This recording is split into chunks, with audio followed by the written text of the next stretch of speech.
Hello friends, feeling of imagination के ही channel में आपका वेलकम है। जैसा कि आप लोगों ने थंबनेल में देख ही लिया है कि इस वीडियो में मैं आप लोगों के साथ एक न्यू वांगसियान एफएफ शेयर कर रही हूँ।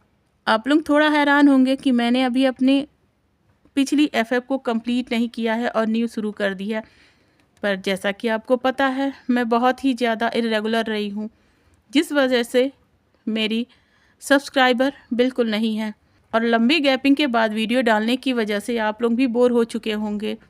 तो मैंने सोचा क्यों ना उन्हें कंटिन्यू रखने के साथ ही एक नई एफएफ शुरू कर दूं। भरोसा करिएगा, इस बार ये कंटिन्यू ही रहेगी। 1 या 2 दिन की गैप हो सकती है, इससे ज़्यादा नहीं। उम्मीद है ये स्टोरी आपको पसंद आएगी। अगर पसंद आए तो प्लीज़ इसे लाइक करिएगा, शेयर करिएगा और अपने कमेंट देना मत भूलिएगा। साथ ही साथ मेरे चैनल को सब्सक्राइब करना भी मत भूलिएगा। तो चलिए अब हम अपनी इस न्यू स्टोरी के सफ़र को शुरू करते हैं। ये कहानी शुरू होती है प्राइवेट जेट में बैठे एक शख्स से, जिसका नाम लान वांगजी है। आज करीब 3 सालों बाद वह चाइना के बीजिंग शहर में पहुंचने वाला है। अपनी सीट पर बैठा हुआ वांगजी कहीं खोया था। वह खोया था उन पुरानी यादों में जो उसे दर्द पहुंचा रही थी। उसने अपने मोबाइल के स्क्रीन पर किसी का चेहरा देखा और कहा, विभूषण, तुम्हें क्या लगता है मैं तुमसे हार गया? नहीं, बिल्कुल नहीं। उस वक्त तुमने मुझे ब्लैकमेल किया था अपनी बात मनवाने के लिए। तब मैं तुम्हारे जितना पावरफुल नहीं था। आज हालात बदल गए हैं। इन 3 सालों में मैंने मेरे बिजनेस को इतना आगे पहुंचा दिया है जहां से तुम और तुम्हारी कंपनी मेरे आगे खड़े ही नहीं रह सकते हो। देखो ना, इन 3 सालों में तुम कहां से कहां पहुंच गए। वे कारपोरेशन जिस पर तुम्हें घमंड था, आज वो जितने खराब हालत से गुजर रही है, मुझे नहीं लगता कि वो कंपनी आगे आने वाले 5 सालों में सरवाइव भी कर पाएगी। तुम 3 सालों पहले तक बिजनेस की दुनिया में राज करते थे। आज कहाँ हो तुम? कैसे हो कोई नहीं जानता। शायद तुम्हारे कर्मों का ही नतीजा रहा होगा। तुम्हें पूरी दुनिया से छिपना पड़ा होगा, मगर मैं तुम्हें तुम्हारी सजा अपने हाथों से दूंगा। तुमने मेरे साथ जो किया है, उसने मुझे इन 3 सालों में चैन से सोने तक नहीं दिया है। अपनी उन बेचैन रातों का बदला तो मुझे तुमसे लेना ही होगा। इतना कहने के साथ ही वांगजी अपने मोबाइल को अपने पॉकेट में रख कर आंखें बंद करके अपनी सीट पर लीन हो जाता है। तुमने मेरे साथ जो किया है, उसने मुझे 3 सालों तक चैन से सोने नहीं दिया। अपनी उन बेचैन रातों का बदला तो मुझे तुमसे लेना ही होगा। कहने के साथ वांगजी अपने मोबाइल को अपनी पॉकेट में रख कर आंखें बंद करके अपनी सीट पर लीन हो जाता है। अब उसकी आंखों के सामने कुछ पुरानी यादों की तस्वीरें आने लगती हैं, जिन्हें वह याद नहीं करना चाहता, मगर वो यादें उसे भूल कर भी नहीं भूलती थीं। बीजिंग शहर की फेमस यूनिवर्सिटी, जिसमें वांगजी अपने फाइनल ईयर में था, उसी के साथ विंग भी पढ़ा करता था। वांगजी अपने क्लास का सबसे डिसेंट पर्सन था। क्लास के लगभग सभी लोगों से उसकी बातचीत होती थी, पर वो बातें स्टडी या बिजनेस रिलेटेड ही होती थीं। वांगजी को किसी के साथ ज़्यादा पर्सनल होना पसंद नहीं था। बस एक म्याम्या ही थी जो वांगजी के थोड़ा करीब थी, और ये करीबी इसी वजह से थी कि वांगजी का म्याम्या पे क्रश होना था, और म्याम्या क्लास की बाकी सभी लड़कियों की आंखों में खटकती थी। उसकी वजह थी म्याम्या का वांगजी के करीब होना। वांगजी अपने क्लास का बेहद हैंडसम पर्सन था। उसकी शांत खामोश आँखें हर लड़की के दिल में अपनी जगह बना चुका था, जिसमें यानली भी एक थी। यानली और म्याम्या स्कूल टाइम से ही एक दूसरे की राइवल थी। उनकी आपस में कभी नहीं बनी। दोनों अक्सर एक दूसरे से सुपीरियर दिखने की होड़ में लगी रहती थीं। मगर जब से म्याम्या वांगजी की फ्रेंडशिप हुई, तब से यानली और म्याम्या के बीच की कैट फाइट और बढ़ गई। ऐसा होते हुए करीब 2 साल बीत गए थे, मगर अब तो यानली वांगजी को हर हाल में अपने करीब लाना चाहती थी। म्याम्या को जब भी वांगजी के साथ देखती, फ्रस्ट्रेट होने लगती, जिसका असर उसकी फैमिली में भी देखा जाने लगा था। एक दिन सुबह वह अपने रूम में खुद को लॉक कर लेती है। सुबह से उसने कुछ भी नहीं खाया पिया था। मैडम यू, जियांग चैंग और फेमियान एक साथ बैठे थे। कोई कुछ भी नहीं बोल रहा था। चूँकि यानली सबकी लाडली थी तो सभी परेशान थे। यू ने कहा, चेंग, क्या विंग को कॉल किया है? यांग चेंग ने कहा, हाँ मॉम, वो अभी आते होंगे। तभी मेंशन का डोर ओपन होता है और एक पर्सन भागता हुआ आता है और घबराते हुए बोलता है, कहाँ है यानली? मैडम यू ने रोते हुए कहा, वो अपने रूम में सुबह से ही बैठी है और खुद को लॉक कर दिया है। विंग, हम क्या करें? विंग ने कहा, मैं देखता हूँ, और दौड़ते हुए यानली के कमरे में चला गया। Yanli, Yanli, open the door baby. Yanli, Yanli, अपना दरवाज़ा खोलो, please open the door.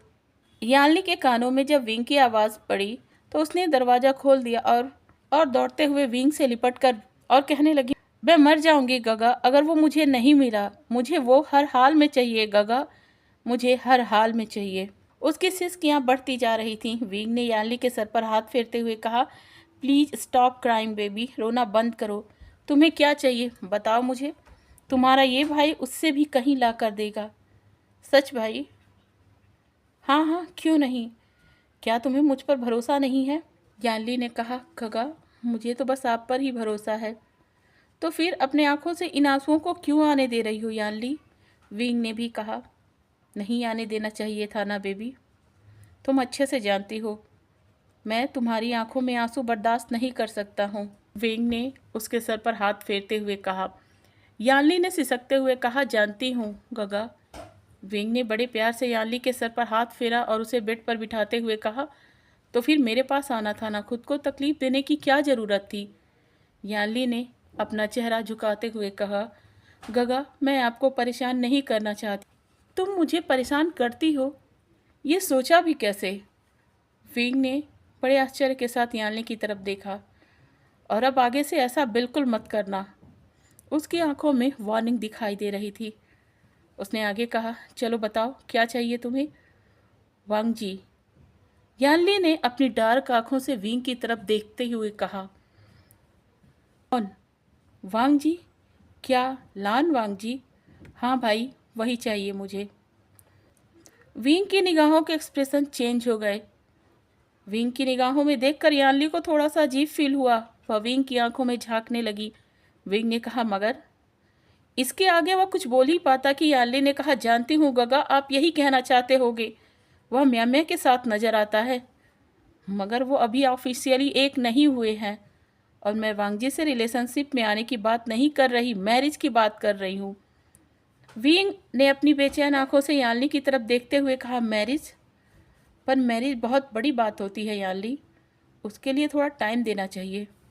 Wing के ये शब्द यानली पर अलग ही असर कर गए। वह गुस्से से उठती है और अब विंग कुछ सोच पाता वह टेबल के पास जाती है और ड्रॉर खींचते हुए उसमें पड़ा नाइफ निकाल लेती है। तुरंत ही अपनी कलाई पर रखते हुए कहती है, बहुत हुआ गगा, मुझे समझ में आ गया कि आप कुछ नहीं करोगे। आपका प्यार झूठा है। आप मेरे सगे भाई नहीं हो तो भला क्यों आप मेरे लिए ऐसा करोगे? विंग अभी तक यानली जो कुछ कर रही थी उसे समझने में बिजी था। यानली के शब्दों को सुनकर चौंक गया। उसने पैनिक करते हुए कहा, रुको यानली, मैं बात करता हूँ ना, प्लीज़ ये मत करो। मैं तुम्हारी मैरिज उससे करवा दूंगा यानली, प्लीज़ प्लीज़ प्लीज़ इसे मत करो। यानली रुक जाओ ना, प्लीज़ ये मत करो। विंग धीरे धीरे यानली की तरफ बढ़ने लगा।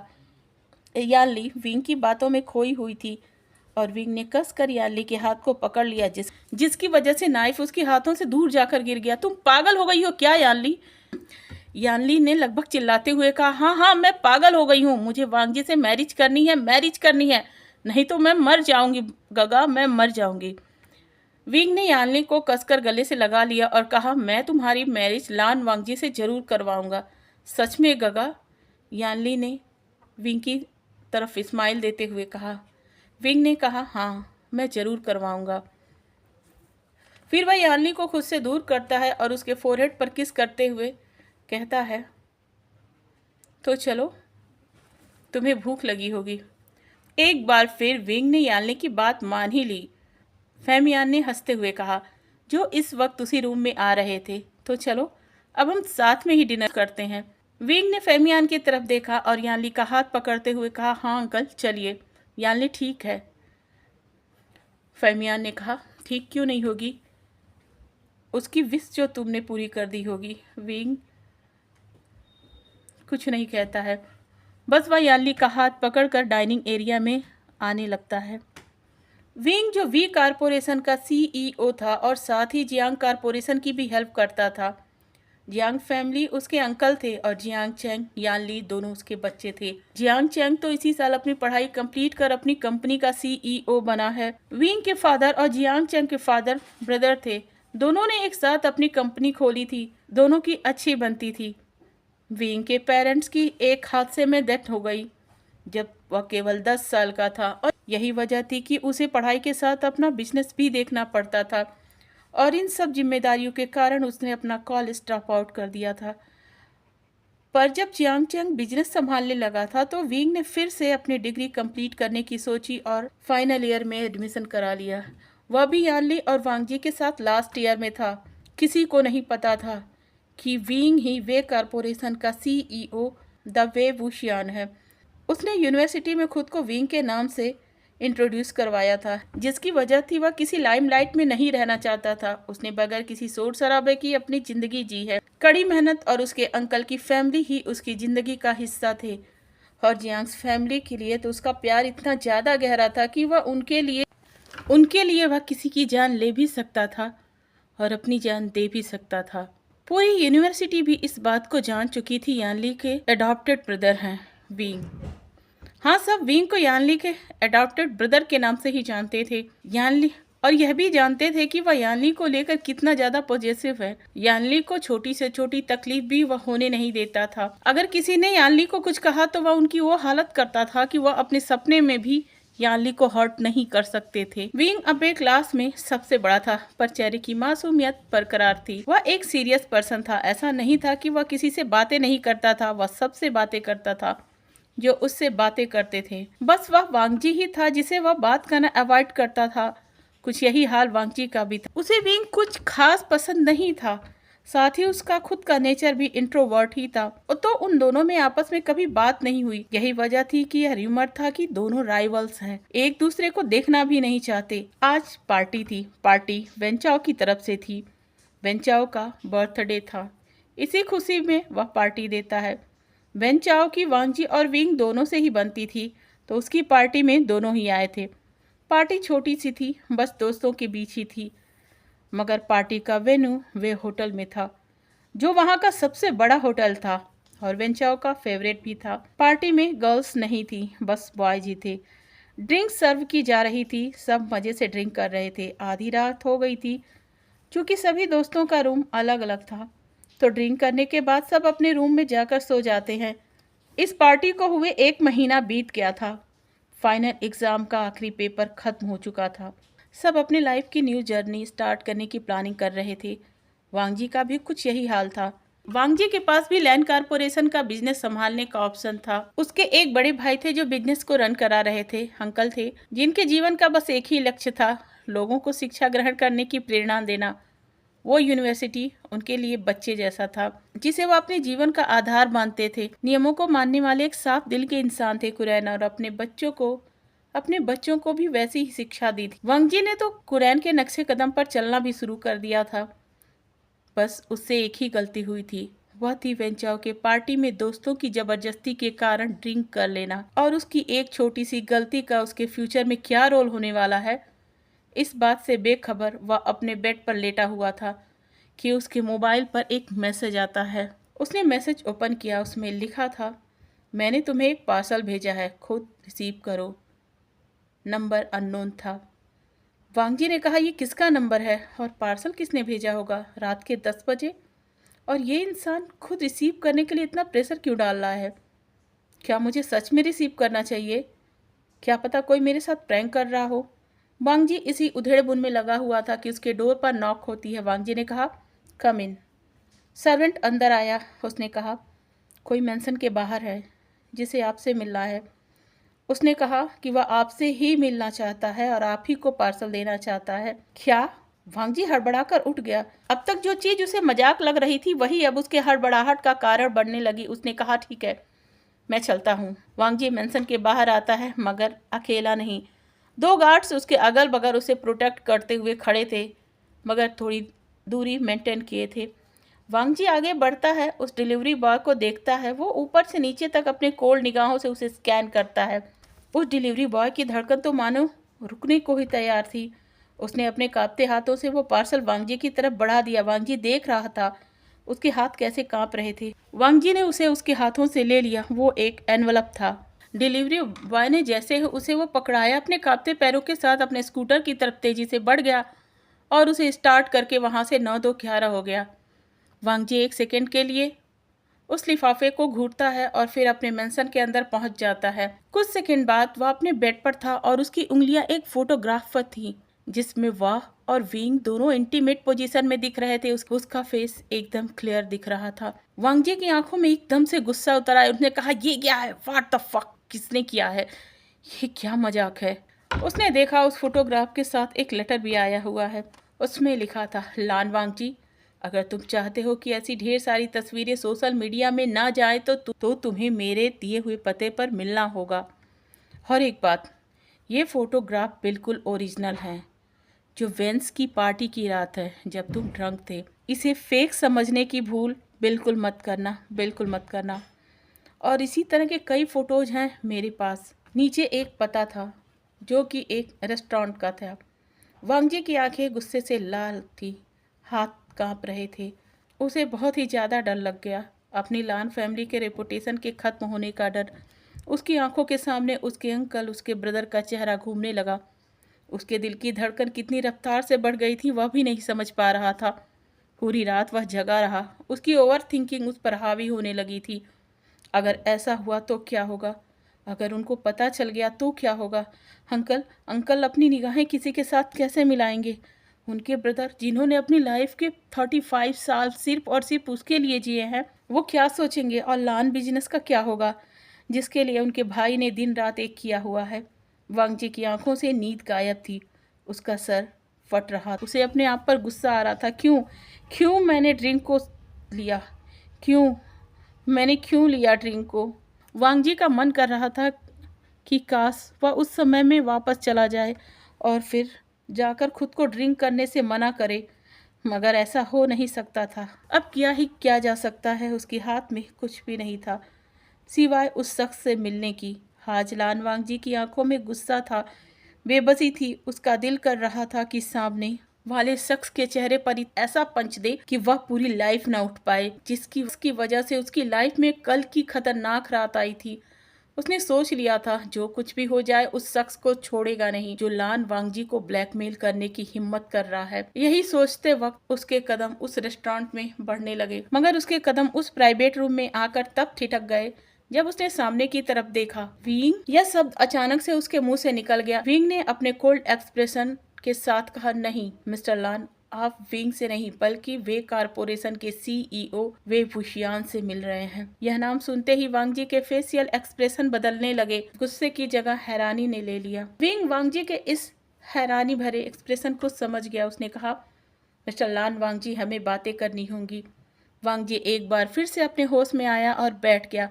उसका दिल अब एक बार फिर वेवुशियान के चेहरे पर पंच देने को कर रहा था, मगर उसने खुद को कंट्रोल करने के लिए अपनी आंखें बंद की और फिर उन्हें खोलते हुए विंग की तरफ अपने कोल्ड गेज के साथ देखने लगा। कुछ देर तक तो दोनों के बीच एक साइलेंस पसरा रहा। तभी विंग की आवाज गूंज गई, मिस्टर लैन, आपको मेरे सिस्टर से मैरिज करनी होगी। विंग की आवाज सख्त थी, चेहरे पर कोई एक्सप्रेशन नहीं था। इस वक्त उसके चेहरे से एक कोल्ड ऑरा एमिट हो रहा था जिसे देखकर वांग जी तो एक पल के लिए डर गया, मगर वह भी तो किसी से कम नहीं था। वह भी एक कोल्ड पर्सनालिटी ही था। बिना किसी एक्सप्रेशन के कहा, मैं क्यों करूं? अगर ना करूं तो? वांग जी विंग के शब्दों का अर्थ समझ रहा था कि उसमें कितनी धमकी छुपी हुई है। फिर भी उसने बिना डरे कहा, अगर मैं ना करूं तो? विंग ने अगेन कुछ फोटोग्राफ्स वांग जी के सामने फेंक दिए। वांग जी की नजर जैसे ही उन फोटोग्राफ्स के ऊपर गई, उसने गुस्से से कहा, मिस्टर वी वुशियान, और अपनी जगह से उठ खड़ा हुआ। वी वुशियान ने अपनी कोल्ड और काम वॉइस में कहा, मिस्टर लैन, क्या आप चाहते हैं कि ये फोटोग्राफ्स हर जगह ट्रेंड करता फिरे? अगर ये हुआ तो आपकी कंपनी, जिसे फिर से खड़ी करने के लिए आपके ब्रदर लैन सिचेन और अंकल कुरैन जो इतनी मेहनत कर रहे हैं, अपना दिन रात एक कर रख, उनकी सारी मेहनत पर पानी फिर जाएगी, सिर्फ इसी वजह से कि उनका नेफ्यू एक लड़की के साथ इन्वॉल्व है। मान लेते हैं कंपनी को कोई फर्क नहीं पड़ेगा, मगर आपकी फैमिली रेपुटेशन का क्या मिस्टर लैन, क्या? लैंस अपने नाम, अपने उसूलों और अपनी मोरालिटी के लिए जाने जाते हैं और आप वर्षों से चली आ रही अपनी फैमिली रेपुटेशन को दांव पर तो नहीं लगाना चाहेंगे ना? विंग की आंखें इस वक्त डार्क हो चुकी थी, बेहद डार्क। वह वांगजी की आंखों में झांक रहा था। वांगजी के माथे पर पसीने की कुछ बूंदें आ चुकी थी। वह डर गया था, बहुत ज्यादा डर गया था। उसके सामने कुरैन का चेहरा आ गया जिसमें वो कह रहे थे, वांगजी, सिचैन, अपनी लाइफ में मनी भले ही कम कमाना, मगर हमारी फैमिली का नाम कभी खराब मत करना। हमारे पूर्वजों ने यही एक ऐसी चीज़ हमें विरासत में सौंपी है जो हमारी पहचान है। प्लीज़ इस पहचान को कभी मत खोने देना। वांगजी की आंखों के आगे धुंधला दिखाई पड़ने लगा था। वेबुसिया ने एक नज़र वांगजी पर डाली और कहा, मुझे लगता है आप अभी कुछ तय नहीं कर पा रहे हैं मिस्टर लैन। शाम को हम आपके घर पर आ रहे हैं मैरिज की बात करने। उम्मीद है तब तक आप सोच समझ कर जवाब देंगे। यह कहते हुए वेबुसियान ने जैसे ही अपने कदम आगे बढ़ाए, वांगजी ने अपनी कोल्ड आवाज़ में कहा, बदनामी तो तुम्हारी कंपनी की भी होगी वेबुसियान। वेबुसियान ने कहा, इस वक्त मैं तुमसे पैसे और पावर में काफ़ी ऊंचा हूँ मिस्टर लैन। मैं यह आसानी से साबित कर सकता हूँ कि तुमने मुझे फंसाया है अपनी बिजनेस को आगे बढ़ाने के लिए, और यह बात तुम्हारी फैमिली सह भी नहीं पाएगी। यह कहते हुए वेबुसियान ने अपने कदमों को आगे बढ़ा लिए। वांगजी उसी जगह वैसे ही बैठा रहा। उसकी आंखों में इस वक्त बहुत गुस्सा था, पूरे शरीर में आग सी लगी हुई थी। उसने वेबुसियान, याद रखना, जिस मनी और पावर के दम पर तुमने मुझे कमज़ोर बनाया है, एक दिन उसी मनी और पावर के दम पर मैं तुम्हें अपनी उंगलियों पर नचाऊंगा। वादा है मेरा तुमसे, और लैंस कभी अपना वादा नहीं भूलते हैं, यह भी तुम अच्छे से जानते होगे। शाम हुई। वांगजी के मेंशन में अनचाहे मेहमानों ने अपना डेरा जमा लिया। यांग फेमियान, यू, जियांग यानली, वेबुसियान सब सामने थे। लैन, कुरैन, सिचैन और वांगजी उनके सामने थे। कुरैन ने कहा, हमें मैरिज से कोई ऐतराज़ नहीं है। वांगजी ने हमें पहले ही सब बता दिया है, तो हमें मैरिज की डेट फिक्स करनी चाहिए, जियांग फेमियान ने कहा।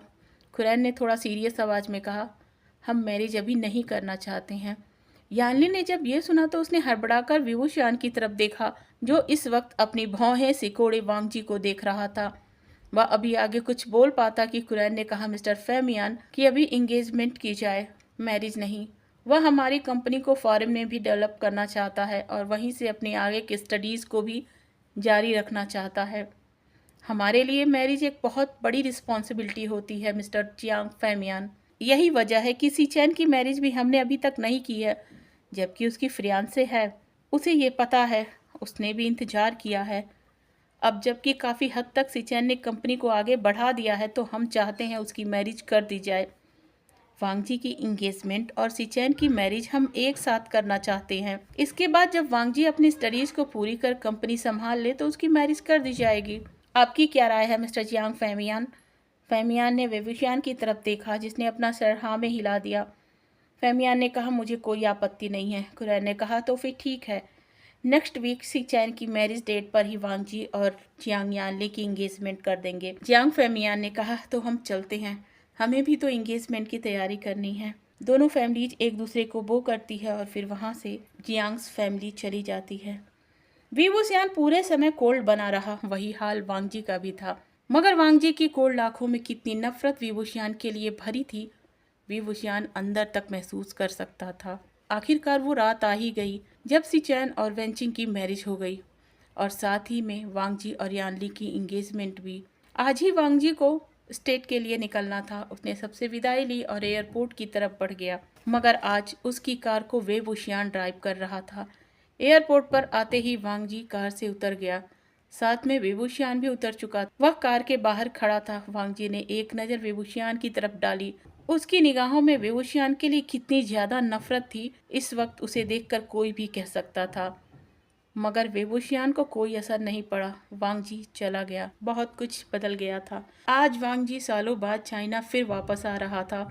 बहुत कुछ बदल गया था। इन सालों वांगजी की शोहरत बुलंदियों पर पहुंच इन सालों में वांगजी शोहरत की बुलंदियों पर पहुंच गया था। एक और भी चीज़ थी जो दिनों दिन बढ़ती जा रही थी, वह थी वेबुसियान को अपने कदमों में लाने की वांगजी की हसरत। आज उसी हसरत को अपने दिल में लिए वांगजी चाइना की धरती पर अपने कदम को रख रहा था। जैसे ही उसने सामने देखा उसे सिचैन दिखाई दिए। उन्होंने मुस्कुराते हुए अपनी बाहें वांग जी के लिए फैला दी। वांग जी दौड़ कर आता है और उन्हें गले से लगाते हुए कहता है, गगा, आपने आने की तकलीफ क्यों की है? क्यों ना करूं? क्यों? क्या मेरा आना आज तुम्हें तकलीफ देने लगा है वांग जी? सिचैन ने वांग जी की तरफ मुस्कुराकर देखते हुए कहा। नहीं गगा, आप गलत समझ रहे हो। सिचैन ने कहा, ठीक है, मैं गलत समझ रहा हूँ। बस मुझे अपने छोटे ब्रदर को देखने का मन कर दिया तो मैं चला आया। कहते हुए सिचैन ने कार की डोर को ओपन किया। वांग जी कार में बैठ गया। सिचैन कार ड्राइव कर रहा था। उसकी कार के आगे पीछे और भी कारों का काफिला चल रहा था। सिचैन ने कहा, वांग जी, क्या तुम प्रेस कॉन्फ्रेंस अटेंड करने के लिए तैयार हो? हम इसे कल रखना चाहते थे, मगर तुमने आज ही क्यों चुना? वांग जी ने कहा, रात पार्टी है गा, तो मैंने सोचा ये काम आज ही कर लूँ। वांग जी, तुम रात की पार्टी अटेंड करने में थक नहीं जाओगे? लगातार ट्रेवल करना, फिर प्रेस कॉन्फ्रेंस, फिर पार्टी, तुम्हारी तबीयत बिगड़ जाएगी। नहीं गगा, ऐसा नहीं होगा। जब मैं ये सारे काम खत्म कर लूँगा तभी तो नई शुरुआत कल से कर पाऊँगा। वैसे पार्टी में यानली भी आने वाली है। सिचैन ने मुस्कुराते हुए टीज किया। वांग जी ने अपनी मुट्ठियां कसकर भींच ली, मगर सिचैन को कुछ भी पता लगने नहीं दिया। उसके बाद तो सिचैन की कार एक होटल के सामने पहुंचती है। वहां के कॉन्फ्रेंस हॉल में वांग जी गया और कॉन्फ्रेंस अटेंड किया। इसके बाद तो सिचैन की कार एक होटल के सामने रुकती है। वहीं के कॉन्फ्रेंस हॉल में वांग जी ने कॉन्फ्रेंस अटेंड किया और फिर वहां से लैन मैंसन के लिए चला गया। मैंसन में वह सीधे अपने रूम में चला गया और फिर आराम करने लगा। जल्द ही उसे नींद आ गई थी। रात का वक्त लैन मैंसन में पार्टी थी। लगभग सभी बिजनेसमैन पार्टी में आए हुए थे। इस वक्त लान वांगजी एक फेमस बिजनेस टाइकून था, तो सभी उससे मिलने के लिए मरे जा रहे थे। हर कोई लान वांगजी के करीब रहना चाहता था अपने बिजनेस प्रॉफिट के लिए। जियांग्स भी उसी पार्टी में थे। याली तो लान वांगजी को एक पल के लिए भी अकेला नहीं छोड़ रही थी। Jiang Femian, madam Yu, Jiang Cheng सभी प्राउडली लोगों से बातें कर रहे थे, क्योंकि इस समय का बिजनेस टाइकून लान वांगजी उनका सन इन लॉ जो बनने वाला था। लैन कुरैन भी फेमियान का साथ दे रहे थे। सिचैन की वाइफ उस पार्टी में नहीं थी। इस वक्त वह प्रेग्नेंट थी, यूएस में थी।